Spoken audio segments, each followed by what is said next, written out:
Greetings world. We are anonymous. McDonald's is not a firm known for exhibiting a duty of care to its staff, its patrons, or the communities in which it operates. But the latest scandal to hit the fast food giant really does take the biscuit, robbing staff of their wages while they work. McDonald's already pays its workers the lowest wage permitted by law, forcing full-time staff to rely on government programs to pay their rent, feed their families, and obtain healthcare. And now we find that even this pittance of a wage is being watered down by managers at the behest of the corporation. I think the worst thing that I was ever asked to do would be to really adjust a person's time. That is the worst, because they did the work. You know, they were there, and they deserve to get paid for what they did. It's a job. It's not right. It's not fair. My GM was sitting at the office desk and notified me and 4 other managers that there was a crew member that went over 40 hours, that she was going to take the rest of those hours and put it on the following pay period. I had a manager that actually sat with me when I was closing, and when it was time to shut down the system, the exact words were, "Oh, we got to adjust labor," not giving an employee a break. That is pretty much the norm. If you get a break, you're pretty much lucky. See, what you would do is at the end of the shift, as a manager, when you go in, you constantly have to go into the computer. You're going to put that break in there if that time is not balancing out. I've, on several occasions, had employees come and work either before their shift or either stay after their shift.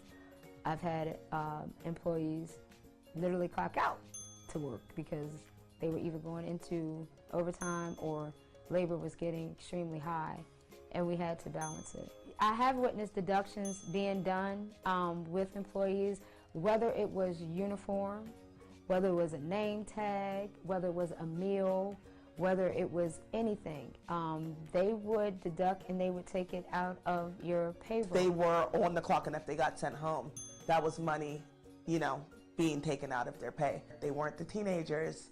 They were the 30 to 40 something mothers working multiple jobs at the time to where they couldn't get a full-time work status. Knowing that McDonald's is a multi-billion-dollar empire and they can't pay their workers, it hurts me as now being a mother and seeing other mothers and they can't afford to pay their bills. I feel that McDonald's are stealing from their workers. The company or corporation as a whole is greedy.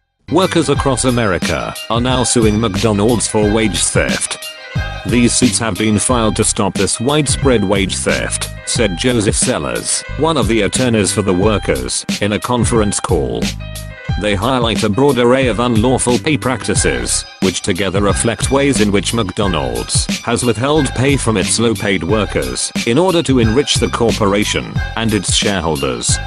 As John Swain writes for The Guardian, the lawsuits allege that thousands of McDonald's workers have their pay pushed below the federal minimum wage of $7.25 an hour through a variety of practices. Some are not paid for all the time they work, some have wages docked in order to pay for their uniforms, and some are made to wait for hours until busy periods before they are allowed to clock in, the complaints allege. But this is just the latest occasion that some of the nation's poorest working people have been forced to the courts to uphold the most basic principles of employment.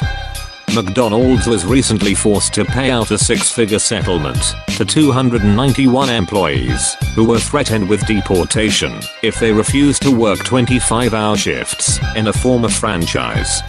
The workers were kept in their boss's basement between shifts and had rent docked from their wages for their own imprisonment. While screwing the wages of its minimum wage workers below the poverty line, McDonald's made a $5.5 billion profit last year and paid its CEO, Don Thompson, $13.7 million. The corporation's flagrant disregard for the millions of people slaving away each day to create its profits is truly staggering. But million more people continue to hand over their cash to such an unethical company for food barely worthy of the description that is even worse. We are anonymous.